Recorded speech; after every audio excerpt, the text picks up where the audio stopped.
नमस्कार दोस्तों, स्वागत है आपका बुद्ध की बातें चैनल में। आज हम बात करेंगे भगवान बुद्ध के अनमोल उपदेशों पर जो जीवन में सच्चा सुख और शांति पाने के लिए मार्गदर्शन करते हैं। इसके साथ ही हम एक ऐसी कहानी भी बताएंगे जो आपकी सोच को पूरी तरह से बदल देगी। अगर आपको हमारा ये वीडियो पसंद आए तो कृपया इसे लाइक करें, सब्सक्राइब ज़रूर करें ताकि इस ज्ञान को और अधिक लोगों तक पहुँचाया जा सके। दुख का कारण और समाधान।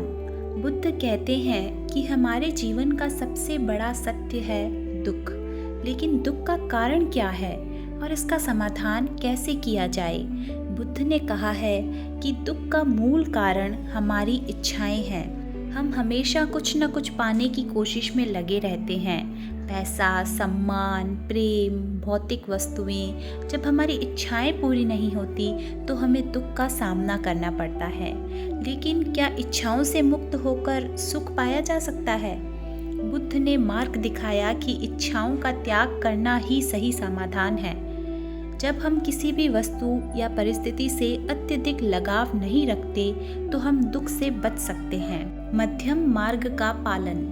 बुद्ध ने मध्यम मार्ग की शिक्षा दी, जो न तो अत्यधिक तपस्या है और न ही भौतिक सुखों में डूबना। यह एक संतुलित जीवन जीने का मार्ग है। मध्यम मार्ग का अर्थ है आत्मा नियंत्रण और अनुशासन के साथ जीना। यह मार्ग हमें आंतरिक संतुलन और स्थायी शांति की ओर ले जाता है। ध्यान का महत्व। बुद्ध का एक और महत्वपूर्ण उपदेश है ध्यान।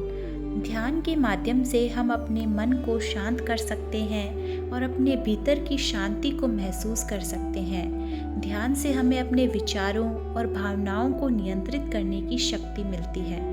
करुणा और प्रेम भाव। बुद्ध के अनुसार सच्चा सुख दूसरों के लिए करुणा और प्रेम भाव रखना है। जब हम दूसरों की भलाई के बारे में सोचते हैं और उनकी मदद करते हैं तो हमें आंतरिक संतोष प्राप्त होता है। जीवन बदल देने वाली अंगुलीमाल की कहानी।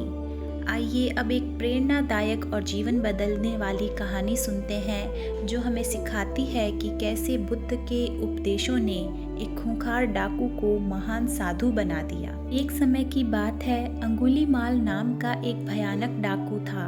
वह निर्दोष लोगों की हत्या कर उनकी उंगलियों की माला बनाता था, इसलिए उसे अंगुलीमाल कहा जाता था।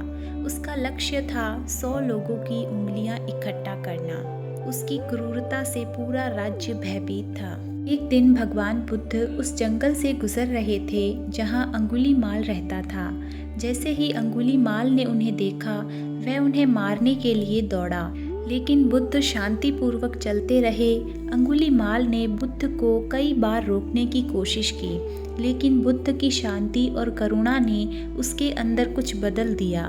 उसने बुद्ध से पूछा, मैं आपको मारने के लिए इतनी तेजी से भाग रहा हूँ, फिर भी आप क्यों नहीं रुकते? बुद्ध ने मुस्कुराते हुए उत्तर दिया, मैं तो पहले से ही रुक चुका हूँ, लेकिन तुम नहीं रुक रहे हो। अंगुलीमाल हैरान होकर बोला, आपका क्या मतलब है? बुद्ध ने समझाया, मैंने क्रूरता और हिंसा का रास्ता छोड़ दिया और करुणा और प्रेम का मार्ग अपनाया है। यह सुनकर अंगुलीमाल का हृदय परिवर्तन हो गया। उसने अपने हथियार फेंक दिए और बुद्ध के शरण में आकर उनसे दीक्षा ली। अंगुलीमाल बाद में एक महान भिक्षु बना, जिसने अपनी पूरी जिंदगी अहिंसा और करुणा के मार्ग पर चलने में बिताई। वर्तमान में जीने का महत्व। बुद्ध ने यह सिखाया है कि वर्तमान में जीना ही सच्ची खुशी का आधार है। अतीत के पछतावे और भविष्य की चिंताओं में खोने के बजाय हमें अपने वर्तमान क्षण का आनंद लेना चाहिए। तो दोस्तों, भगवान बुद्ध के ये उपदेश और अंगुलीमाल की यह प्रेरणादायक कहानी हमें ये सिखाती है कि सच्चा सुख और शांति हमारे भीतर ही है। इच्छाओं का त्याग, ध्यान, करुणा और वर्तमान में जीना, ये सभी हमें सही मार्ग पर चलने के लिए प्रेरित करती है। अगर आपको हमारा ये वीडियो पसंद आया हो तो लाइक करें, चैनल को सब्सक्राइब करें और अपने विचार कमेंट्स में ज़रूर लिखें। धन्यवाद।